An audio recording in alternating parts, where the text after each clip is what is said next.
Jazz. It began long ago, when darkness through its deceit captured the hearts of the sons and daughters of light. We looked for light, but we found only darkness. We searched for bright skies, but walked in gloom. We fumbled like the blind along the wall, feeling our way like people without eyes. We were destined to fall, even in the brightest days. We stumbled as if it were dark. Among the living, we were like the dead. We looked for justice, but it never came. We looked for rescue, but it was far from us. So he himself stepped in to save us with his strong arm and his justice to sustain him.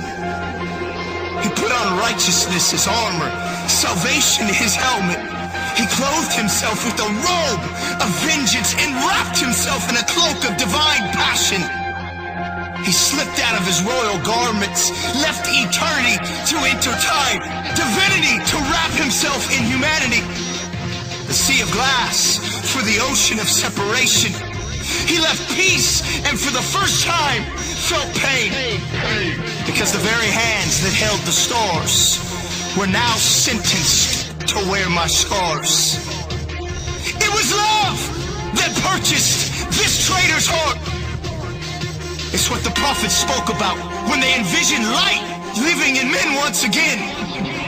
For this reason, I am legend, predestined for greatness, built for the final hour.